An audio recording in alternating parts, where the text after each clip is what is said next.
Shabbat, Daf, Mem, Dalet Amud Aleph. Pour comprendre ce Hamoud, il faut une introduction, absolument. Donc, nous allons voir qu'il y a une marloquette, principalement entre Rabbi Yehuda et Rabbi Shimon, à propos de deux problèmes. Premier problème, Migo de Iktsae, les Ben Hashmashot Iktsae, les Kuleyoma. Je traduis, puisque c'était Mouktsé à l'entrée de Shabbat, ça sera Mouktsé pendant tout Shabbat. Donc j'ai allumé une lumière, une lampe, j'ai allumé à l'entrée de Shabbat. Je sais très bien qu'elle va s'éteindre. Mais puisqu'à l'entrée de Shabbat, elle était Mouktsé, donc maintenant, quand elle s'est éteinte, je ne peux pas l'utiliser pour autre chose. Elle est Mouktsé pendant tout Shabbat. Ça, c'est selon Rabbi Yehuda. Rabbi Shimon ne sera pas d'accord avec ce principe. Il va dire, à partir du moment où moi je sais qu'elle va s'éteindre pendant Shabbat, donc dans ma tête, je me dis, lorsqu'elle sera éteinte, je vais l'utiliser. Qu'est-ce que tu peux faire avec un air, avec une lampe? Eh bien, tu nettoies, tu essuies un peu, puis tu mets dedans des pépites, des cacahuètes, on peut mettre des choses dans un air. Donc, si j'en ai besoin, je peux l'utiliser. Et ne me dis pas que tu pensais que ça allait être tout Shabbat, non. Par contre, si c'est une lampe qui contient beaucoup d'huile et qui va brûler tout Shabbat, et elle va s'éteindre que Motzei Shabbat, alors là, oui, même si elle s'éteint pendant Shabbat, Rabbi Shimon serait d'accord que ça sera Mouktsé. Pourquoi? Parce que j'avais pas du tout prévu l'utiliser pendant Shabbat. Deuxième principe, Mouktsé Mechamat Mius. Donc cette lampe, elle n'est pas en métal ou en verre, elle est en terre cuite. Eh bien, une fois qu'il y a de l'huile dedans, c'est gras, tu n'utiliseras jamais pour autre chose. Donc d'après Rabbi Yehuda, ça sera Mouktsé Mechamat Mius, parce que c'est dégoûtant et j'ai pas l'intention d'utiliser pour autre chose, j'ai l'intention que pour allumer, comme Shabbat on peut pas allumer, donc il n'y a pas d'utilisation possible, c'est Mouktsé Mamash. Viens Rabbi Shimon, il te dit, mais tu vois bien que maintenant je veux l'utiliser pour autre chose. D'accord, disons que je pensais pas utiliser. Maintenant j'en ai vraiment besoin, je vais l'utiliser, mais ça me dégoûte plus. Eh bien, il n'y a pas de problème, je peux utiliser. Fort de ces deux principes, on va commencer. Donc, la fin juste avant la Mishnah, ça parle de la même chose. Alors, 3 lignes au début, 3 lignes du début de la page. En neotin et menou. Alors, on avait vu dans la Mishnah précédente qu'on n'a pas le droit de profiter des gouttes d'huile qui ont goûté de la lampe sous la mèche, par exemple. Eh bien, je vais les utiliser pour assaisonner ma salade, je n'ai pas le droit. Les fichiers nomunamukhan, parce que ça n'a pas été préparé pour ça. C'était prévu pour brûler. C'était pas prévu pour assaisonner la salade. Tanoura Banan, nous enseigne, Motar Hashem Shebaner, le reste de l'huile qui est dans le nerf, donc maintenant s'il reste de l'huile, les Shabbat Kehara, ou alors par exemple dans la Kehara, dans un plat, il y a de l'huile qui reste après que la mèche est éteinte, Assour, c'est Assour, d'après Rabbi Yehuda, pourquoi c'est Assour? Parce que Migyo de Iktsae, puisque c'était Mouktsé à l'entrée de Shabbat, c'est encore Mouktsé maintenant, même si ça s'est éteint, et que maintenant il reste de l'huile. Parce qu'à l'entrée de Shabbat, j'avais l'intention de laisser brûler. Et Rabbi Shimon m'attire pour la même raison. Et Rabbi Shimon lui permet. Pourquoi? Parce que lui considère que finalement, je savais très bien qu'il allait s'éteindre un jour, donc il n'y aurait plus d'Issour. Et à ce moment-là, je profite comme je peux. Dans Tosfot demande, il dit, et d'après Motzei Shabbat, est-ce que Rabbi Yehuda serait d'accord qu'on a le droit d'utiliser cette huile? Non, c'est que Noisuka, c'est-à-dire ce qu'on met dans la souka, on n'a pas le droit d'utiliser pendant tout Sukkot, mais on peut utiliser Motzei Sukkot. On a le droit d'utiliser Motzei Sukkot. Mais une chose qui a été Mouktsé pour par exemple, Hanouka, on a mis de l'huile dans un air pour pouvoir brûler pour Hanouka, et il s'est éteint au milieu, je n'ai pas utilisé l'huile. Alors je peux utiliser le lendemain parce que c'est encore Hanouka, mais le dernier jour, s'il m'en reste, je dois le brûler. Pourquoi? Parce que c'était Mouktsé pour sa mitzvah. C'est encore pas avec Shabbat. C'est Mouktsé, c'est-à-dire ça a été désigné, réservé à la mitzvah, je ne peux pas utiliser pour autre chose. Alors ici c'est la même chose, puisque le ner Shabbat c'est une mitzvah, non? Ishu Beto, de Shalom Bayit, donc je devrais pas pouvoir l'utiliser s'il en reste. Même Motzei Shabbat, ça devrait être interdit. Et non, c'est permis. Pourquoi? Nous dit Tosfot. Parce que le nerf de Hanouka, tu veux qu'il brûle. Mishum Pirso Menissa, pour proclamer le nerf. Mais le nerf de Shabbat, tu veux qu'il brûle juste au moment du repas. Mais après, tu es content s'il s'éteint parce que tu peux récupérer l'huile une fois que tu n'en as plus besoin. Donc, s'il s'est éteint, tu auras le droit de l'utiliser. Et maintenant, on passe à la Mishnah. Metaltenim ner chadash. On a le droit de déplacer un nouveau nerf. Donc, il n'a jamais été... Attention, nerf, généralement, c'est en terre cuite. Il n'a jamais utilisé, donc il est propre. Tu peux le déplacer si tu en as besoin ou pour une autre raison. Ava loyashan, mais pas un qui a déjà été utilisé, parce qu'à ce moment-là, c'est muktzeh mechamat mius, comme on a dit, parce que c'est dégoûtant. Donc, tu n'as pas l'intention d'utiliser. Alors, puisque tu n'avais pas l'intention d'utiliser, tu ne peux pas le déplacer, puisque c'est muktzeh totalement. Comme des pierres qui ne servent à rien. Rabbi Shimon Omer, kol hanerot metaltelim. C'est pas tout à fait comme des pierres, parce que c'est un kéli. Là-bas, les pierres, ce ne sont pas des kélim. Mais toutefois, si ce kéli n'a aucune utilité pendant Shabbat, eh bien, c'est normal qu'il soit muktzeh. Rabbi Shimon Omer, kol hanerot metaltelim chutz min haner adolek beshabbat. Adolek beshabbat. Lui dit non, qu'il soit en métal, qu'il soit en terre cuite, qu'il soit allumé, qu'on l'ait déjà utilisé ou pas utilisé, c'est pas grave. À partir du moment où il n'est pas allumé maintenant, s'il est allumé maintenant, je peux pas, parce que quand je le bouge, je fais un issour d'attiser la flamme, ou au contraire de diminuer la flamme. Mais tous les autres, on a le droit. Pourquoi? Comme on a expliqué dans l'introduction. Parce qu'à partir du moment où maintenant je considère que j'en ai besoin, même s'il est dégoûtant, eh bien il me convient, et dans ce cas-là, il n'est pas muktzeh. Tanou Rabbanan, nos maîtres nous a enseigné, mais taltelim ner chadash, on a le droit de déplacer un nouveau nerf, avalo yashan, mais pas un ancien d'Ivra Rabbi Yehuda. Maintenant, on va voir les avis. Il y a 4 avis. Premier avis, c'est l'avis de Rabbi Yehuda, bien sûr. Dès qu'il est ancien, on n'a pas le droit, même s'il n'a pas utilisé pendant Shabbat. On l'a utilisé la semaine dernière ou en semaine. Eh bien, à partir du moment où il est sale et qu'il est en terre cuite, bien sûr, eh bien, c'est assour parce que mius. Mius, c'est-à-dire qu'à l'entrée de Shabbat, si tu vas me demander est-ce que tu allais mettre dedans des cacahuètes, j'aurais dit non, certainement pas. Rabbi Meir Omer, kol hanerot metaltelim chutz min haner ad shidliku bo b'shabbat. Rabbi Meir, il dit, mais non. Si, lui, il n'a pas mius. Lui dit, si tu veux l'utiliser, tu peux l'utiliser, il n'y a pas de problème. Sauf, chutz min haner shidliku bo b'shabbat. Mais un nerf que j'ai utilisé pour Shabbat, maintenant il est éteint. J'ai utilisé pour Shabbat, donc Rabbi Meir lui pense qu'il y a muktzeh mechamat issour. C'est-à-dire qu'à l'entrée de Shabbat, il y avait un issour. Donc cet issour reste tout Shabbat. Migo, comme on a dit, Migo, puisqu'il était muktzeh à l'entrée de Shabbat, il sera muktzeh tout Shabbat. Donc ça, c'est l'avis de Rabbi Meir. Mais il n'est pas d'accord avec Rabbi Yehuda par rapport au mius. Lui dit, il n'y a pas mius. Rabbi Shimon Omer, Rabbi Shimon, lui, il est encore plus mekil. Il dit, chutz min haner adolek beshabbat, sauf le nerf qui est allumé Shabbat, quand il est allumé. Mais s'il n'est pas allumé, eh bien, on a le droit.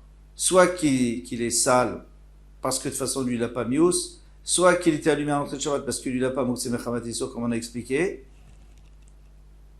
Maintenant, kafta, mutar letaltela. Si elle s'est éteinte, dès qu'elle s'éteint, même s'il y a encore de l'huile dedans, on a le droit de la déplacer, on peut en faire ce qu'on veut. Aval kos ou kara ve'ashishit lo yazizem nimkomam. Mais un kos dans lequel on aurait allumé une bougie, on aurait allumé une mèche, kara, un plateau, ashishit, un nerf en métal, une lampe en métal. Le yazizem nimkomam, là, il ne doit plus les bouger. Ça, il faut comprendre. Parce que lui, Rabbi Shimon, lui, pourquoi? Si c'est éteint, on a le droit déjà.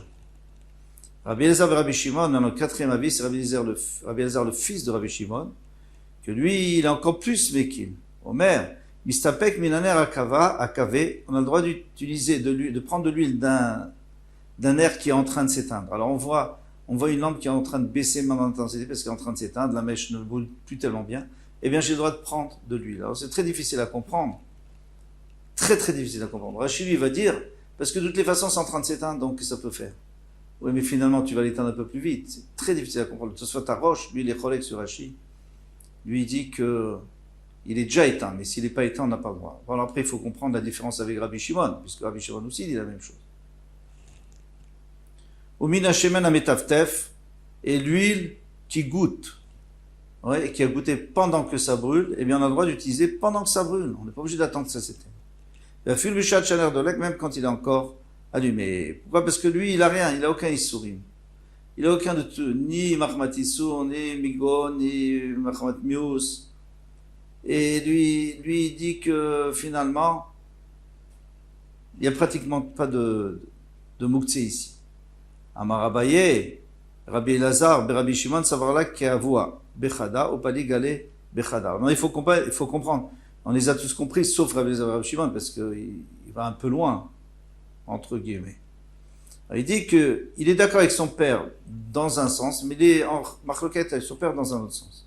Savarla, Keavoua, il est d'accord avec son père, Bechada, pour un cas, d'élite, les Mouktsé, il n'a pas de Mouktsé. Donc lui, il dit, si ça c'est tant que ça nous dérange pas qu'il était allumé hier soir. Maintenant, je peux le prendre, je peux l'utiliser. Ou pas dit galé bechada, mais il est quand même cholèque sur son père. Il est en discussion avec son père. Des lois savar kava, in lo kavalo. Son père lui a dit s'il est éteint, on peut en profiter, mais s'il n'a pas éteint, il faut pas le toucher. On peut pas en profiter du tout. Veiou savar et lui il pense à falgav des lo kava même s'il n'a pas été éteint. Alors, d'après Rashi, c'est très simple. Il est en marloquette. Sur quoi il est en marloquette? C'est que son père lui dit que quand il est éteint, tu peux prendre l'huile qu'il y a dedans, qui reste, mais pas pendant qu'il est allumé. Et lui, il dit qu'on peut pendant qu'il est allumé. D'après le Roche qui dit que de toutes les façons, personne n'aurait jamais permis pendant qu'il est allumé, et ce qu'on aurait permis, c'est après, alors quelle différence avec Rabbi Shimon? Il va nous dire le Roche, il va nous dire la différence, c'est les goûts d'huile. Les goûts d'huile, d'après Rabbi Shimon, même si elles ont déjà coulé dans l'assiette en dessous, dans le plateau en dessous du nerf, elles ont coulé, eh bien, je ne peux pas les utiliser. Pourquoi? Parce que le nerf, il est mouktsé tant qu'il est allumé. Donc, toute l'huile qui était dedans est aussi mouktsé. Quand il sera éteint, eh bien, à ce moment-là, je pourrais utiliser n'importe quelle huile, en haut, en bas. Et Rabbi Shimon lui dira que l'huile, dès qu'il est tombé, il est plus dans le nerf, il n'y a plus de problème, alors tu le prends. Et même si le nerf est en train de brûler. Ça sera, d'après le Tosfot Arosh, c'est plus facile à comprendre. Aval kos. Maintenant, on va continuer. Kos ou kara vershishit. Donc, un verre plein d'huile, kara vershishit. On avait dit un plateau et une lampe en métal. Loyazisem, il ne doit pas les bouger. Pourquoi? S'ils sont éteints, on ne peut pas les bouger. Pourquoi? Maïshna hane. Quelle est la différence entre cela et le petit nerf, là? Amaroula, c'est Fatan Rabuda. Raoula, il dit, mais non, ça va d'après Abuda, ça va d'après Abishimon. Parce que d'après Abishimon, on aurait le droit, puisqu'il est éteint. Matkifla Marzoutra, alors Marzoutra, il vient vite lui poser une question qui est évidente d'ailleurs. Yachi, Maï Aval, après tu dis Aval. Tu dis mais, c'est-à-dire le nerf, tu as le droit, mais ça t'as pas le droit. Mais d'après Abuda, le nerf non plus, tu as pas le droit. Puisque le nerf, il est mouktsé, puisqu'il était mouktsé à l'entrée de Shabbat. Et là, Marzoutra a expliqué, Rabbi Shimon, je peux toujours te dire que c'est Rabbi Shimon. Rabbi Shimon, Bener Zuta. Quand est-ce que Rabbi Shimon a permis? C'est un petit nerf. Pourquoi dans un petit nerf? Tout le monde sait qu'il va s'éteindre pendant le Shabbat. Combien de temps il va durer déjà? 5 heures, 6 heures. Le matin, il sera éteint. Donc, je pensais dans ma tête, quand il sera éteint, je vais en prendre. Je vais utiliser, je vais en profiter. Des dates, il avait. Sa pensée, elle est sur lui.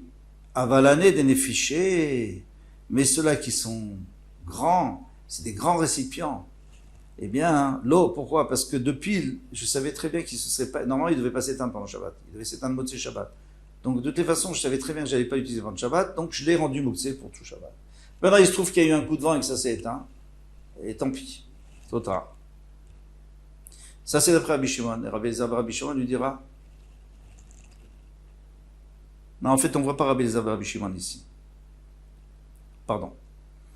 Vatania, et pourtant, il y a une braïta qui dit, Motar Hashemen Shebener Veshebekara Asur. Rabbi Shimon Matir. Toi, tu me dis que quand c'est grand, il interdit parce que ça aurait pu brûler tout Shabbat. Donc c'était Asur pour tout Shabbat. Mais non, on a vu que non. Le reste qui est dans le nerf, donc le nerf c'est petit, on est d'accord. Veshebekara, mais qui est dans le plateau c'est grand. Asur, c'est quand même Asur. Rabbi Shimon Matir, Rabbi Shimon lui permet. Alors pourquoi maintenant tu me dis que dans la Kehara il interdit parce que c'est grand? Là-bas aussi c'était grand, il a permis. Atam Kehara Domer des nerfs. Là-bas, puisqu'on parlait du nerf, on a aussi parlé d'une Kehara qui est petite comme le nerf. On a dit nerf et Kehara, donc on a parlé de deux petits récipients. Un c'était un nerf, un nerf qui a la forme d'une lampe, et l'autre c'était comme un plateau, mais un petit plateau. Acha Kehara Domer des Kos, mais ici on a mis la Kehara en même temps que le Kos. De la même manière que le Kos, ça contient beaucoup plus qu'un nerf. eh bien la kara aussi, ici c'était une grande kara. Et c'est pour ça qu'on a permis. Amarabi Zera dit Pamut. Pamot Sheidiku, Bob Shabbat. Alors, maintenant, il a allumé un bougeoir en métal. Donc il n'y a plus de problème de mius, hein, il n'y a pas de. C'est pas dégoûtant. Sheidiku, Bob Shabbat. Les divrei amatir. Donc il a allumé pendant Shabbat. D'après celui qui permet. Qu'est-ce qui permettait? C'était Rabbi Meir. Lui, il avait dit que il n'y a pas un problème de maous. Eh bien, assour, ici, ça sera assour. Pourquoi ça sera assour? Parce que lui, Rabbi Meir, il pense que même s'il n'y a pas un problème de mios, mais il y a un problème que puisque à l'entrée de Shabbat, il était mouktsé, puisqu'il voulait, donc il est mouktsé pour tout Shabbat. Donc il va interdire. Il dit vrai, à Auxerre, mais celui qui avait interdit, c'était Rabbi Yehuda qui avait dit que c'était maous, quand on parlait du nerf en terre cuite. Eh bien ici, moutard, c'est moutard. Pourquoi? Parce qu'ici on n'est plus dans un cas de nerf en terre cuite, on est dans un cas de nerf en métal. Donc il n'y a pas de problème de mious. Ça serait moutard. Mais tout de suite, l'Agmara va s'insurger, elle va dire quoi? Mais Rabbi Yehuda, il n'a jamais permis d'utiliser quelque chose qui avait brûlé pendant Shabbat, parce que lui aussi il dit migo, puisque on a interdit l'entrée de Shabbat, on devrait aussi l'interdire tout Shabbat. Pourquoi d'un seul coup il permettrait? Les Memra de Rabbi Yehuda Muktzeh Mechamat Mius Itle. Toi tu veux dire, on va dire d'ici, on va apprendre que lui il a le Issour Mechamat Mius, ça c'est sûr. Muktzeh Mechamat Issour, l'Itle, mais Mechamat Issour, c'est-à-dire puisqu'il était assour à l'entrée de Shabbat, ça il n'a pas ce migo, il n'a pas. Pourtant il y a une braïta qui dit exactement le contraire. Rabbi Yehuda Omer Kol Nerot Shel Matechet, tous les nérotes, toutes les lampes en métal, métaltédine, chutz minaner shediku bo Shabbat. On peut les transporter, mais parce que lui, en métal, il n'y a pas de problème, c'est pas sale, on peut les transporter, sauf s'ils ont été allumés ce Shabbat. Donc tu vois qu'à partir du moment où il a été allumé ce Shabbat, donc il était assour, et puisqu'il est assour, il reste assour tout Shabbat. Donc ça marche pas, parce qu'on a dit que d'après Yehuda, ça serait moutard une fois qu'il s'est éteint. Et là, itmar achi itmar. Mais alors, si tu veux dire quelque chose, tu es obligé de dire différemment. Amarabizera, pamot, shidiku ala ve Shabbat, une lampe en métal, oui, ou alors un bougeoir, shidiku ala ve Shabbat, divrei akol assour. D'après tout le monde, c'est assour. Pourquoi? Parce que soit Rabbi Meir, soit Rabbi Yehuda, on parle de cela, mais on ne parle pas de Rabbi Shiva. Soit Rabbi Meir, soit Rabbi Yehuda, les deux sont d'accord qu'il y a muktzeh mechamat issour. Et puisque migo, puisque c'était assour au début, ça sera assour tout Shabbat. L'oïd l'ikolav, mais si on n'a pas allumé ce Shabbat, même si on a allumé la semaine dernière, c'est pas un problème, parce que maintenant c'est pas de la terre cuite, donc c'est pas ça. Livré à kol moutard d'après tout le monde, c'est moutard. Voilà, on finit avec moutard. Et à bientôt pour la suite. Bezrat Hashem demain. Kol touf.